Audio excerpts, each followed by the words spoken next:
After 1,200 hours, these are some things that I'm wanting to see added to Space Marine 2, or possibly even Space Marine 3. So, first things first, dealing with the campaign. The campaign is a lot of fun, but there are parts it could definitely be improved upon. First one is being able to customize your armor parts. I understand it's Titus, and I understand you're an Ultramarine. 100% doesn't need to be changed, but allow me to change my pauldrons, allow me to change my greaves. I don't need to change my chapter, I don't need to change my colors, but allow me to change my helmet. I mean, honestly, all the cinematics are all canon.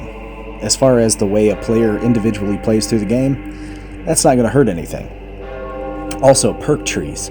Being able to pick your own perks and customize as you go through the game to even allow you to bump up the difficulty level if you're not necessarily a player that plays on the higher difficulty level, that could go a long way to keeping people interested, and it'll also prepare them for PvE mode and PvP, which would honestly go and do a lot for the campaign. And next, access to PvE and PvP right away would do a lot for Space Marine 2. Not everyone wants to play through the tutorial mission. I mean, that's technically what the first mission is. And it also forces you into playing solo up until a certain point.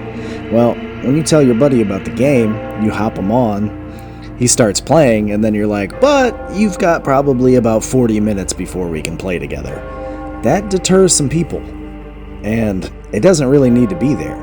Just let them hop right in. They'll get to doing the campaign. Trust me, it's awesome. Also, let us access all of the battle barge. Let us go to the captain's areas, where the chaplain is. Let us go around to Titus's quarters if we want to. It would make for some great screenshots. Now next I want to talk about PvE. Although, talking about the battle barge, I do want to mention something else. The battle barge could definitely be an open area, like servers, multiple servers. Warframe does something interesting. They have open areas called relays where you can see other players. Not only can you trade with those players, you can team up with those players, you can initiate contact with them, and it breathes a sense of community into the game. And Space Marine 2 could definitely benefit from that. Now next, if you've played the game a bit, you've played all the PvE operations missions. You've played it multiple times, you've learned locations for things, you've experienced the game, but eventually over time, missions can grow stale for some people. Allow people to use selectable battlefield conditions for bonus XP instead of the random XP bonus modifier. Because there really are some issues with the random XP bonus modifier. For one, it doesn't promote you to play with other people. It promotes you to play by yourself.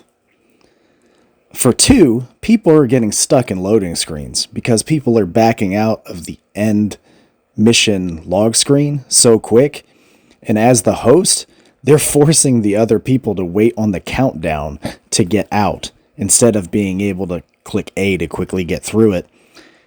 And then you happen to not be the host? That's okay. The host leaves after that, and now you're in another loading screen and have to wait longer.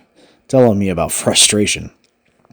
Now, the selectable battlefield conditions idea that I have, that should only be for playing with players, not for playing with bots, which will also promote you to play with other players, and it'll have increased challenges for the game if you want to fast track your bonus XP, which would be great for players and the game alike.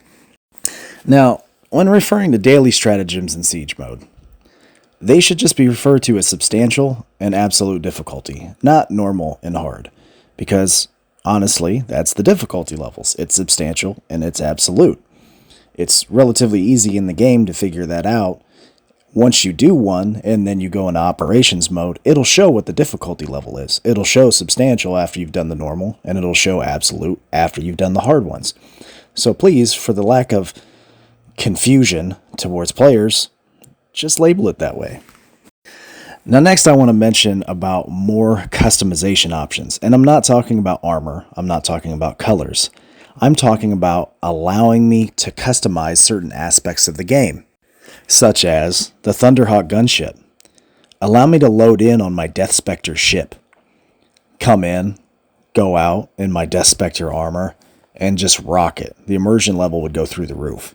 Also, if I'm rocking a Bulwark, I don't want to drop an Ultramarine banner or have to use a Dark Angel champion in order to have a Dark Angel banner.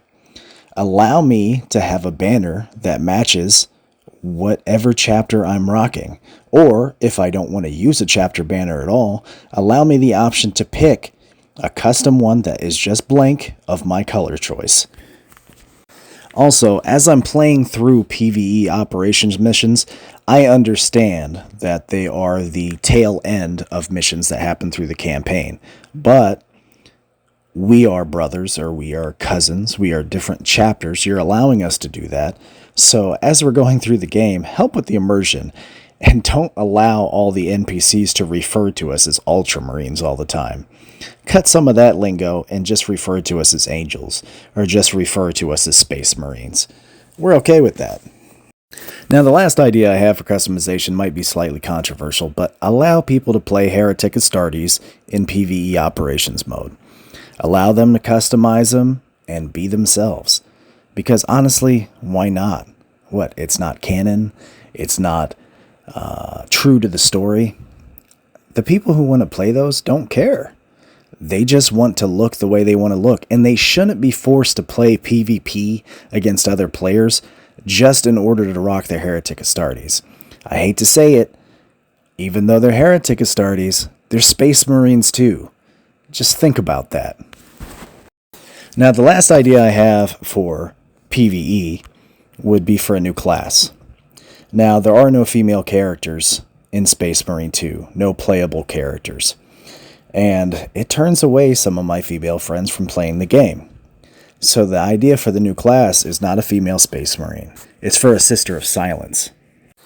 Now, yes, I understand. She's not a Space Marine. But it would allow women who want to play the game to play a female character that, canonically, could totally fit into the game. Now, you would say, how does a Sister of Silence work? And how would she even fit into the game?